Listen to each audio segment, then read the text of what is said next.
Hi friends, welcome to కొత్తగా చందమామ కథలు. ఈరోజు మనం మకర దేవత సిరీస్లో 10వ ఎపిసోడ్ చెప్పుకుందాం. ఇంతకుముందు ఎపిసోడ్లో యుద్ధంలో గాయపడి సమరసేనుడు మరణించినట్లు తెలుసుకున్న శివదత్తుడు తన అనుచరులతో అడవిలోకి పారిపోయాడు కదా. అక్కడ ఒక గూడెంలో కోయవాడు అతనికి ఆతిథ్యం ఇచ్చాడు.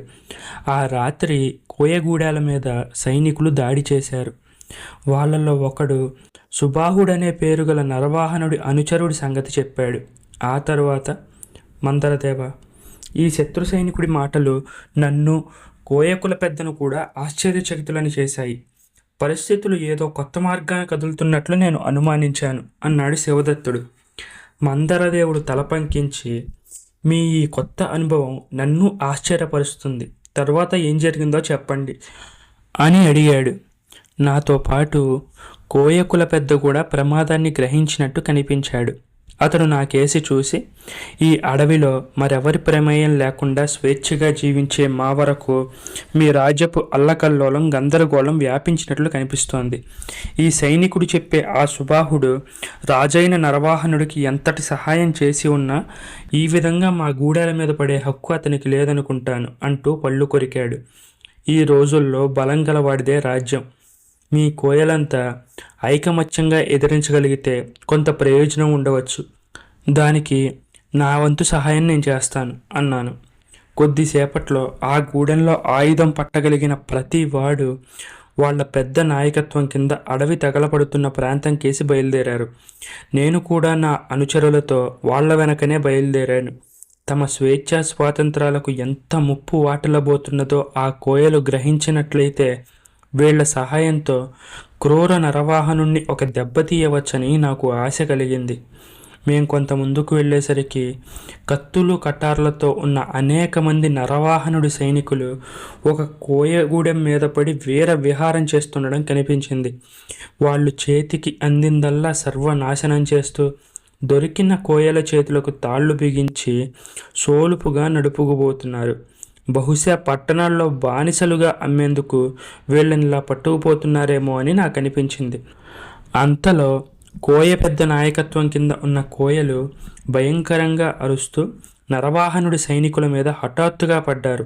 తమను ఎదిరించే వాళ్ళిక్కడ ఎవ్వరూ లేరన్న ధీమాతో ఉన్న ఆ సైనికులంతా హఠాత్తుగా అలా జరిగేసరికి నిబ్బరం కోల్పోయి చెల్లాచెదురు కాసాగారు.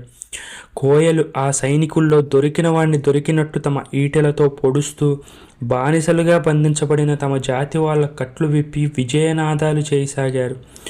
ఈ పోరాటంలో నేను నా అనుచరులతో పాల్గొనే అవకాశం చిక్కలేదు. కోయల ధైర్య సాహసాలు నన్ను ఆశ్చర్యపరిచాయి. కొంత శిక్షణ, క్రమపద్ధతి అనుసరిస్తే వీళ్ళ సాయంతో కుండలినీ ద్వీపాన్ని నరవాహనుడి కబంధ హస్తాల నుంచి విముక్తం చేయవచ్చని నాకు అనిపించింది. ఆ మండుతున్న అడవిని అలా వదిలేయవలసిందేనా? ఆ మంటలు క్రమంగా ఈ ప్రాంతానికి కూడా వ్యాపించవచ్చేమో కదా అన్నాను కోయ పెద్దతో. అతను కాలుతున్న అడవికేసి ఓ మారు చూసి, వాటిని ఆర్పడం మానవ మాతృడి వల్ల కాదు, బుట్టించడం మాత్రం తేలికే. సరే, ఇప్పుడు ఓ సంగతి చెప్పండి నాకు. నరవాహనుడనే పేరు గల మీ రాజు మా అరణ్య ప్రాంతాలను ఎవరెవరికో సొంతానికి పంచిపెట్టడం ఏంటి? ఒకవేళ ఇదే విధంగా ఈ అడవిలోని కోయలమంతా అతన్ని ప్రతిఘటిస్తే అతను మమ్మల్ని సర్వనాశనం చేయడానికి ప్రయత్నించగలడా అని అడిగాడు. అలాంటి ప్రశ్న కోసమే ఎదురు చూస్తున్న నేను కోయ పెద్దకు నరవాహనుడి కుటిల రాజనీతి, అందులో అతనికి సహాయపడిన మరికొందరు ద్రోహుల సంగతి చెప్పాను. తనకు సహాయపడిన ద్రోహుల్లో నోరుగల ప్రతివాడికి ఏదో ఒక ప్రాంతాన్ని దానం చేసి సంతృప్తి పరచకపోతే వాళ్ళు అతన్నే హతమారుస్తారు. కనుక అతను ఈ విధంగా చేయక తప్పదు. మీరు ఈ ప్రమాదం నుంచి బయటపడాలంటే ఐకమత్యంగా అతన్ని ఎదిరించాలి. అంతకంటే మరో మార్గం లేదు అన్నాను. నా మాటలు విన్న కోయ కుల పెద్ద 4-5 నిమిషాల పాటు ఆలోచిస్తూ ఊరుకొని ఆ తర్వాత అక్కడికి చేరిన కోయల కేసి చూసి, మీరు అడవి 4 చెరుగులకు ఈ వర్తమానం అందచేయాలి. రేపు సరిగ్గా మిట్ట మధ్యాహ్నం వేళ తోడేలు గూడెంలో కోయ పెద్దలందరూ సమావేశం కావాలి. వాళ్ళు తమ తమ అనుచరుల్ని వెంటబెట్టుకు రావడం మంచిది. వెంటనే వెళ్ళండి అని పెద్దగా అరిచాడు. మరుక్షణంలోనే ఆయుధాలు ధరించిన బలశాలులైన కోయ యువకులు కేకలు పెట్టుకుంటూ అడవి అన్ని దిక్కులకు పరిగెత్తసాగారు. నేను కోయ పెద్ద వెంట తోడేలు గూడెం కేసి బయలుదేరాను. మేము ఆ గూడెం చేరేసరికి బాగా తెల్లవారిపోయింది. దగ్గరలో అన్ని గూడేలు ఉండగా ఈ కోయ పెద్దల సమావేశానికి ఇంత దూరంలో ఉన్న ఈ తోడేలు గూడాన్ని వృద్ధుడు ఎందుకు ఎన్నుకున్నాడో ఆ గూడాన్ని చూశాక నాకు అర్థమైంది. ఈ తోడేలు గూడెం అన్ని కోయ గూడాల వంటిది కాదు. గూడానికి చుట్టూ ఎత్తైన మట్టి గోడ, అక్కడక్కడ ఎత్తైన బురుజులు కనిపించాయి. గూడెంలో ఉన్న పెద్ద చెట్ల మీద మంచెలు, అక్కడి నుంచి బాణాలు వదిలేందుకు అనువైన స్థావరాలు ఉన్నాయి. గూడెం మధ్య ఉన్న బ్రహ్మాండమైన టేకుమాను ఎక్కి చూస్తే అక్కడికి చుట్టుపక్కల 2-3 మైళ్ళ వరకు అడవిలో ఏం జరుగుతుంది చూడవచ్చు. అదే ఈ గూడెం ప్రత్యేకత. పొద్దెక్కుతున్న కొద్దీ క్రమంగా కోయ పెద్దలు తమ తమ అనుచరులతో గూడానికి రాసాగారు. ఈ పెద్దల్లో బాగా వృద్ధులు, యువకులు కూడా ఉన్నారు. అందరూ పూర్తిగా ఆయుధ సన్నద్ధులై వచ్చారు. అందరి ముఖాల్లోనూ భయం, ఆదుర్ద స్పష్టంగా కనపడుతోంది. సరిగ్గా మిట్ట మధ్యాహ్నం వేళకి సమావేశ ప్రారంభ సూచనగా పెద్ద పెద్ద తప్పెటలు మోగించబడ్డాయి. ఓడలు దిగిన ఒక పెద్ద మర్రి చెట్టు కింద పులి చర్మాలు, జింక చర్మాలు పరచబడి ఉన్నాయి. కోయ పెద్దలంతా ఒక్కొక్కళ్ళే వచ్చి వాటి మీద కూర్చోసాగారు. నా వెంట ఉన్న వృద్ధుడికి చెట్టు మొదట్లో ఒక ఉన్నతాసనం ఇవ్వబడింది. నాకు, నా అనుచరులకు అతడికి కొంచెం దూరంగా స్థానాలు చూపబడ్డాయి. వివిధ రకాల పండ్లు, మాంసాలు, మద్యం అక్కడ చేరిన వారందరికీ వడ్డించబడ్డాయి. అందరూ తృప్తిగా తిన్న తర్వాత వృద్ధుడు స్పష్టమైన స్వరంలో సమావేశానికి వాళ్ళందరినీ పిలిచిన కారణాన్ని వివరించాడు. పరిస్థితులు తారుమారైనట్లు కనిపిస్తున్నాయి. ఈ కుండలిని ద్వీపంలో ఈనాటి వరకు ఎన్ని రాచరికాలు మారినా ఈ అడవుల్లో నివసించే మనల్ని అవేమీ బాధించలేదు. తరతరాల నుంచి ఈ వన సంపదను నమ్ముకొని స్వేచ్ఛగా బతుకుతున్న మనల్ని ఈనాడు రాజరికంలో వచ్చిన మార్పు చికాకు పరచనున్నట్లు కనిపిస్తోంది. గత రాత్రి జరిగిన దారుణ సంఘటనలు మీరు చూసే ఉంటారు అంటూ వృద్ధుడు ముగించాడు. అప్పుడు సమావేశానికి వచ్చిన కోయ పెద్దల్లో ఒక్కొక్కరే లేచి వాళ్ళ అనుభవాలను వివరించారు. వాళ్ళ చెప్పిన దాన్ని బట్టి మొత్తం అడవి ప్రాంతాన్నంతా నరవాహనుడు తన అనుచర ముఖ్యులకు బహుమానాల కింద కట్టబెట్టినట్టు నాకు అర్థమైంది. ఇప్పుడు ఏం చేయాలి? ఈ ప్రశ్న అక్కడ చేరిన వారందరినీ కలవరపెడుతూనే ఉంది. ఏదో ఒకటి చేయాలని తప్ప ఆ చేయవలసిందేంటో చాలామందికి అవగాహన అయినట్టు లేదు. ఈ అడవి మనది, దీని మీద హక్కు భుక్తాలన్నీ మనవి. ఇది కొందరి మాటల ధోరణి. వాళ్ళు చెప్పిందంతా శ్రద్ధగా విన్న తర్వాత ఆ వృద్ధుడు ఇలా అన్నాడు. అయితే ఆ హక్కును నిలబెట్టుకోవడం ఎలా అని సూటిగా ప్రశ్నించాడు. అక్కడ చేరిన వాళ్ళల్లో చాలామంది ఈ ప్రశ్న విని ముఖముఖాలు చూసుకోసాగారు. కొద్దిసేపటి నిశ్శబ్దం తర్వాత ఒక యువకుడు లేచి, వాళ్ళు మన మీద బలప్రయోగం చేసి లొంగ తీసుకోవాలనుకుంటున్నారు కనుక మనం బల ప్రదర్శన ద్వారానే వాళ్ళని ప్రతిఘటించి ఓడించాల్సి ఉంటుంది అన్నాడు. ఈ మాటలకు సమావేశం అన్ని మూలల నుంచి అవును అవును అని ప్రతిధ్వనులు వినిపించాయి. ఇటువంటి తరుణం కోసమే వేచి ఉన్న వృద్ధుడు తృప్తిగా తల ఊపుతూ, అయితే కోయ పెద్దలందరూ తమ తమ అనుచరులందరినీ వెంటనే పోగు చేయడం మంచిది. శత్రువులు ఒక్కొక్క గూడెం మీద పడి మనల్ని క్రమక్రమంగా లొంగ తీసుకునే అవకాశం ఇవ్వకూడదు. మనం కూడా పూర్తి బలంతో శత్రువును ఎదుర్కొని విజయమో వీరస్వర్గమో తేల్చుకోవడం మంచిది అన్నాడు. సమావేశమైన పెద్దలందరికీ అతని మాటలు నచ్చాయి.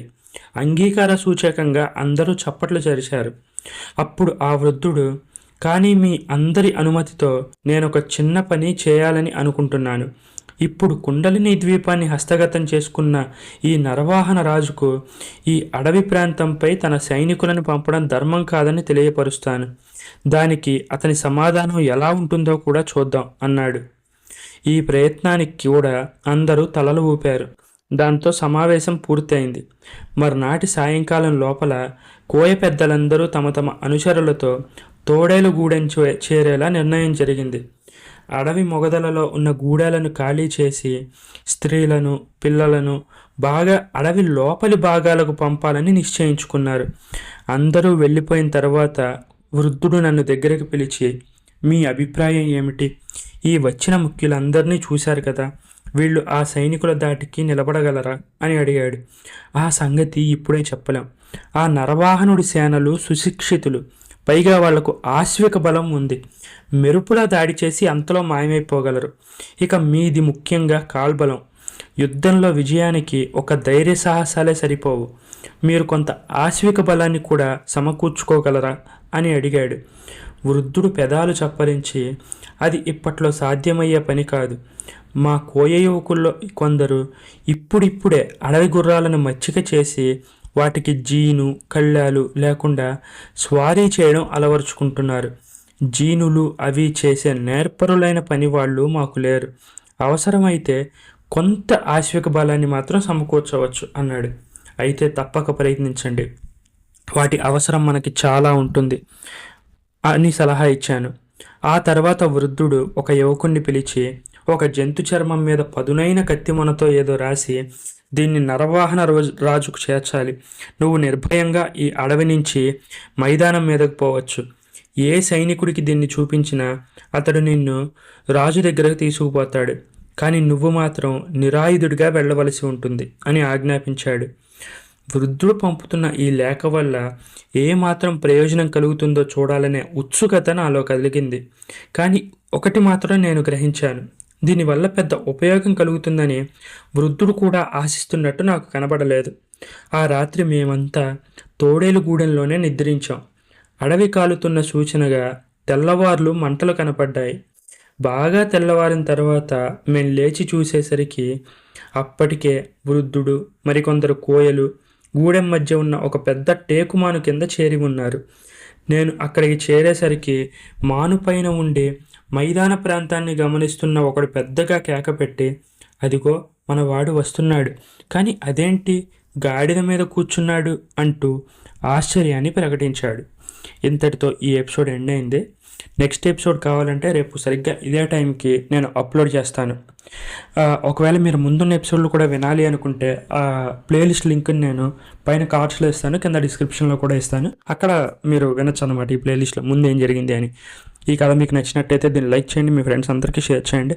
అలాగే మన ఛానల్ని సబ్స్క్రైబ్ చేసుకోవడం మాత్రం అస్సలు మర్చిపోకండి. Thank you friends.